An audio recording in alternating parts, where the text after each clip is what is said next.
Convert হয়েছে, যেহেতু আদালত এভাবেই শুনতে চেয়েছেন। রিভিউতে ওনারা লিভ দিয়েছেন, লিভ দেওয়ার পরে এটা একটা অ্যাপিলে কনভার্ট হয়েছে। হওয়ার পরে মূল শুনানিটা আজকে শুরু হলো। মাছটা নিতে পারলাম না। আমরা আজকে সহজভাবে বলতে গেলে আমরা আজকে আদালতকে যেটা বলেছি যে সাংবিধানিক বিষয় ব্যাখ্যা করার কিছু রীতিনীতি পদ্ধতি আছে, এবং বিচারপতি খায়রুল হকের নেতৃত্বে যে রায়ের মাধ্যমে তত্ত্বাবধায়ক সরকার ব্যবস্থা বাতিল করা হয়েছিল, সেখানে ওনারা ওই রীতিনীতিগুলো প্রয়োগ করতে ভুল করেছেন, এবং এই প্রয়োগ করতে ভুল করা এবং সংবিধান ব্যাখ্যার ক্ষেত্রে ভুল করার জন্যে ওনারা ভুল সিদ্ধান্তে উপনীত হয়েছে, এবং ভুল সিদ্ধান্তের ভিত্তিতে ওনারা ত্রয়োদশ সংশোধনী বাতিল করে দিয়েছে। এবং আপনারা তো জানেন যে ত্রয়োদশ সংশোধনীর মাধ্যমে যেটা করা হয়েছিল যে নির্বাচনকালীন একটা নির্দলীয় নিরপেক্ষ তত্ত্বাবধায়ক সরকার ব্যবস্থা চালু করা হয়েছিল, যারা নির্বাচনকালীন সময়ে দায়িত্বে থাকবেন যাতে নিরপেক্ষ নির্বাচন। তো সহজভাবে যদি আমি খুব টেকনিক্যাল আইনি শব্দ ব্যবহার না করে বলতে চাই, তাহলে এটা বলা যায় যে বিচারপতি খায়রুল হকের নেতৃত্বাধীন বেঞ্চের সংখ্যাগরিষ্ঠ বিচারকেরা মনে করেছেন যে নির্দলীয় সরকার ব্যবস্থা গণতন্ত্রের পরিপন্থী, কারণ এনারা অনির্বাচিত, এবং এনারা এরকম বলেছেন যে অনির্বাচিত ব্যক্তি 30 দিন ক্ষমতায় থাকলে দেশের গণতান্ত্রিক চরিত্র নষ্ট হয়ে যায়। এবং ওনাদের একটা ধারণা ছিল, বা ওনারা যেটা বোঝানোর চেষ্টা করেছিলেন, যে দেশের ক্ষমতায় একদিনও নির্বাচিত ব্যক্তি থাকতে পারবেন না। কিন্তু এই যে ব্যাখ্যা ওনারা সংবিধানে দিলেন, এর ফলাফল কী হলো? এর ফলাফল যেটা হলো যে আমরা 10 বছরের উপরে সময় অনির্বাচিত সরকার দ্বারা পরিচালিত হয়েছি, কারণ তত্ত্বাবধায়ক ব্যবস্থা বাতিল হওয়ার পরে 11-12 সালে, এরপরে 14 সাল থেকে বা 18 সালে যে নির্বাচনগুলো হয়েছে, দেশের সব জনগণ জানে যে এগুলো কোনো নির্বাচনই হয়নি, এগুলো সম্পূর্ণ একতরফা একটা সিলেকশন হয়েছে, কোনো নির্বাচন হয়নি। কাজেই 30 দিন অনির্বাচিত ব্যক্তি ক্ষমতায় থাকতে পারবে না বলার ফল দাঁড়িয়েছে যে 10 বছর অনির্বাচিত লোকেরা ক্ষমতায় ছিল। তো আমরা যেটা বলেছি যে এটা তো একটা ব্যবহারিক দিক, আপনারা দেখছেন, প্রত্যক্ষ করেছেন, কিন্তু আইনগতভাবেও ওনারা এই সিদ্ধান্তে যে এসছেন কারণ ওনারা আইনটা ব্যাখ্যা করতে ভুল করেছেন। কারণ সংবিধান ব্যাখ্যা করতে হলে আপনার দেশের রাজনৈতিক বাস্তবতা, আপনি যেই ব্যাখ্যাটা করছেন এটার ফলাফল কি দাঁড়াবে, এগুলো আপনার বিবেচনায় নিতে হয়। এই যে ত্রয়োদশ সংশোধনী, তো আমরা সবাই জানি যে একটা বৃহত্তর রাজনৈতিক ঐক্যমতের ভিত্তিতে এটা গৃহীত হয়েছিল। 96 সালে যখন তত্ত্বাবধায়ক সরকার ব্যবস্থা সংবিধানে সংযুক্ত করা হয়, তখন এটা প্রধানত আওয়ামী লীগের দাবি ছিল, বিএনপি যেটা মেনে নিয়েছিল, অন্য রাজনৈতিক দলগুলো মেনে নিয়েছিল, এবং সব রাজনৈতিক দলের দাবির পরিপ্রেক্ষিতে, এবং শুধু রাজনৈতিক দল নয়, জনগণ এবং সিভিল সোসাইটি এবং যারা ওয়াকেবল জনগোষ্ঠী, যারা পড়াশোনা করেন, পত্রিকা দেখেন, খবরাখবর রাখেন, সবারই দাবি ছিল যে নিরপেক্ষ একটা নির্বাচন ব্যবস্থা বাংলাদেশে চালু করতে হবে। তো এই যে তত্ত্বাবধায়ক ব্যবস্থা চালু করার যে ইতিহাস, সেটাও কিন্তু আপনি সংবিধান ব্যাখ্যার ক্ষেত্রে একটা প্রয়োজনীয় উপাদান, কিন্তু বিচারপতি খায়রুল হকের নেতৃত্বে যেই বেঞ্চ এটাকে অসাংবিধানিক ঘোষণা করে, তারা এইগুলোও বিবেচনায় আনেন নাই, যেটা কিভাবে আসলো এবং এটা বাতিল করার ফলাফল কি দাঁড়াবে, কোনো কিছুই ওনারা বিবেচনা না করে ওনারা শুধুমাত্র ওনাদের একটা খুবই বায়বীয় একটা সাংবিধানিক ধারণা ভিত্তিতে ওনারা এটাকে বাতিল করে দিয়েছেন। এবং এটা বাতিল করার জন্য ওনারা অনেক বিস্তর বিভিন্ন বই টই থেকে অনেক উদ্ধৃতি দিয়েছেন, যেগুলো সরাসরিভাবে আমার এই প্রশ্নের উত্তর কিন্তু দেয় না।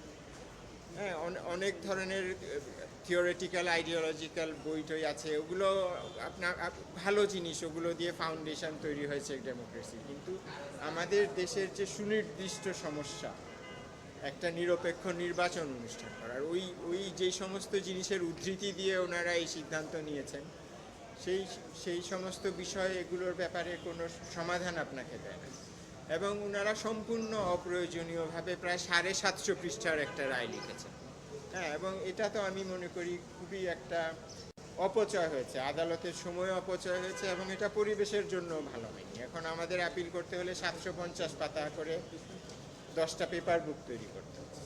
কাজে এই জাজমেন্টটা আইনগতভাবে দুর্বল, এটার কাঠামোগতভাবে দুর্বল, এবং এটা আমি একবার এক জায়গায় বলেছিলাম যে ত্রয়োদশ সংশোধনী রায় হচ্ছে একটা রায় কিভাবে না লিখতে হয় তার একটা প্রকৃষ্ট উদাহরণ, এবং এটা শুনানি আজকে শুরু হয়েছে। আমরা আমাদের অনেকগুলো বক্তব্য পেশ করেছি আজকে, এবং আমরা আশা করছি হয়তো কালকে আমাদের পক্ষে শুনানি আমরা শেষ করতে পারবো, তারপরে আরও অন্য অন্য পক্ষ আছে তারা বলবে। আপু মাথায় একটু ডাউন করে তো দূরের লক্ষ্য একটু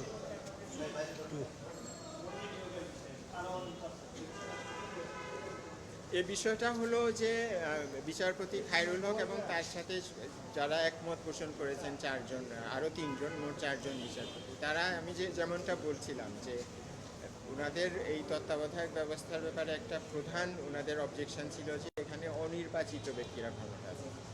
তো এই যুক্তিটা আবার যারা মাইনরিটি জাজ ছিলেন, জাস্টিস সোহাব মিয়া, জাস্টিস ইমান আলী, ওনারা খণ্ডন করেছেন। ওনারা খণ্ডন করতে গিয়ে বলেছেন যে আমাদের দেশে তত্ত্বাবধায়ক ছাড়াও অনির্বাচিত ব্যক্তিরা ক্ষমতায় থাকেন, যেমন টেকনোক্র্যাট মন্ত্রীরা ক্ষমতায় থাকেন। এবং সেই প্রসঙ্গে মাননীয় প্রধান বিচারপতি আরেকটা খুবই উল্লেখযোগ্য উদাহরণ দিয়েছেন, সেটা হলো আমরা গত 10 বছরে দেখেছি যে অনেক অনির্বাচিত ব্যক্তি মন্ত্রী পদমর্যাদায় উপদেষ্টা হিসাবে দিলেন প্রধানমন্ত্রীর, এবং অনেক ক্ষেত্রেই উপদেষ্টাদের ক্ষমতা মন্ত্রীদের, নির্বাচিত মন্ত্রীদের চেয়েও বেশি ছিল। কাজে আমরা তো অনির্বাচিত ব্যক্তিকে দেশ পরিচালনার ক্ষেত্রে মেনে নিচ্ছি। যেহেতু আমরা মেনে নিচ্ছি, জনগণ যদি নির্বাচনের 90 দিনের জন্য মেনে নিতে চায়, তাহলে তো এটা আদালতের বলা উচিত না যে এটা জনগণ করতে পারে না।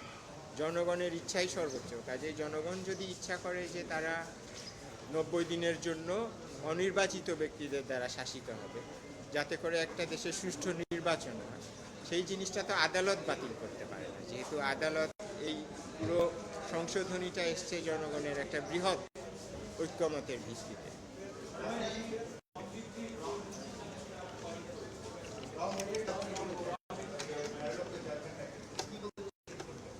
এটা বলতে চেয়েছি যে ওনারা সব ক্ষেত্রে ভুল করেছেন এই জাজমেন্ট করতে। ওনারা সংবিধান আইন ব্যাখ্যা করার নিয়ম নীতি প্রয়োগ করতে ভুল করেছেন। ওনারা দেশের বাস্তবতা বিবেচনায় নেননি। ওনাদের রায়ের ফলে যে দেশে গণতন্ত্রহীন হয়ে যাবে, স্বৈরতন্ত্র একনায়কতন্ত্র চালু হবে এবং 1000 মানুষকে জীবন দিয়ে সরকার পরিবর্তন করতে হবে, এই সমস্ত কোনো কিছুই ওনারা বুঝতে পারেন, এবং একটা সাংবিধানিক আদালত হিসাবে এগুলো ওনাদের বিবেচনায় নেওয়া উচিত ছিল। কাজেই ওনারা আইন বুঝতেও ভুল করেছেন, আইন প্রয়োগ করতেও ভুল করেছেন এই জাজমেন্টের ক্ষেত্রে। কাজেই এটা সম্পূর্ণভাবে একটা ভুল জাজমেন্ট। আপনি একটা কথা বলছেন, গণতন্ত্র যেটা সেটাকে ধ্বংস করা হয়েছে, যার ফলে নির্বাচন ব্যবস্থা ধ্বংস হয়েছে, এবং ওই যে গুম, তারপরে এই প্রসঙ্গটা বলছিলেন।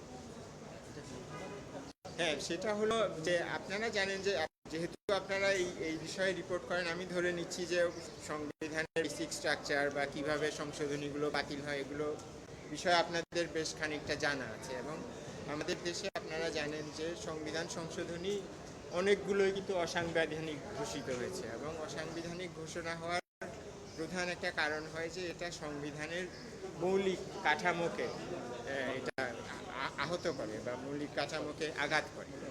সেই কারণে সংশোধনীগুলো অসাংবিধানিক ঘোষণা করে। এবং এই মৌলিক কাঠামো, কোন কোন বিষয়গুলো সংবিধানের মৌলিক কাঠামো, এটা আপিল বিভাগ তার বিভিন্ন রায়ে উল্লেখ করেছে, এবং এর মধ্যে আছে গণতন্ত্র, বিচার বিভাগের স্বাধীনতা, জনগণের সার্বভৌমত্ব, মৌলিক অধিকার, এগুলো এবং আরও কিছু, এগুলো সব কিছুকে সংবিধানের মৌলিক বিষয় বলা হয়।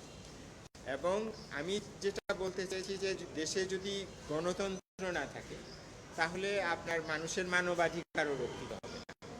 যেটা আমাদের দেশে কিন্তু যে এত মানবাধিকার লঙ্ঘন হয়েছে, গুম হয়েছে, আপনি যেটা প্রশ্ন করছিলেন, হ্যাঁ, মানুষকে এক্সট্রাজুডিশিয়াল কিলিংয়ের শিকার হয়েছে, এগুলো কিন্তু গণতন্ত্র না থাকার কারণে, জবাবদিহিতা না থাকার কারণে হয়েছে। গণতন্ত্র থাকলে এই জিনিসগুলো হতে পারতো না, কারণ 5 বছর পর তাকে জনগণের প্রকৃত রায়ের জন্য যেতে হতো। কাজেই সে গুম করলে তো সে বুঝতে পারতো সে রায় পাবে না, যেহেতু তার জনগণের রায় প্রয়োজন, কাজেই সে যা খুশি তাই করতে পেরেছে, গুম করতে পেরেছে, মানুষকে খুন করতে পেরেছে। সেই কারণে গণতন্ত্র না থাকলে মানবাধিকারও রক্ষিত হয় না, বিচার বিভাগের স্বাধীনতাও রক্ষিত হয় না। এবং আমাদের দেশে বিচার বিভাগও কিন্তু স্বাধীন ছিল না, যার ফলে 5 অগাস্টের পরে কিন্তু আমাদের প্রধান বিচারপতি তার সবচেয়ে সিনিয়র বিচারপতিদেরকে নিয়ে আশ্রয় নিতে বাধ্য হয়েছেন, তাই না? এইগুলো তো দেশে গণতন্ত্র না থাকার ফল।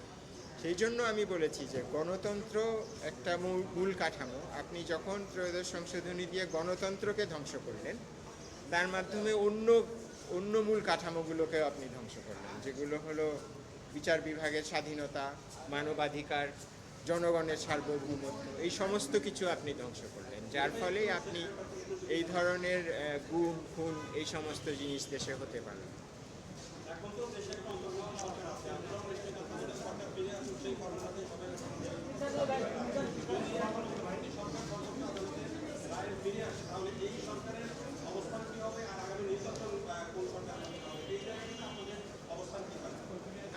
আমি তো মনে করি হয়তো এই বিষয়ে আমরা আদালতে সাবমিশন রাখবো যে এটা কি হবে। তবে আমার মতামত হচ্ছে, এবং এই মতামত আমি আমার ধারণা আগেও বলেছি, পঞ্চদশ সংশোধনী মামলার সময়ও বলেছিলাম, যে এখন এই রায়ের মাধ্যমে যদি তত্ত্বাবধায়ক শিপ ফিরে আসে, আমার ধারণা, আমার মতামত, আইনগত মতামত হচ্ছে এটা এই যেই এখন যে নির্বাচন হবে তার পরের নির্বাচনের ক্ষেত্রে কার্যকর হবে। কারণ তত্ত্বাবধায়ক সরকার ব্যবস্থা যেটা আছে, যে সংসদ ভেঙে দেওয়ার একটা নির্দিষ্ট দিনের মধ্যে এটা গঠিত হয়। কাজেই আমরা সংবিধানের ওই যে ফর্মুলা, তার মধ্যে এই তত্ত্বাবধায়ক ব্যবস্থাকে ফেলা যাবে না।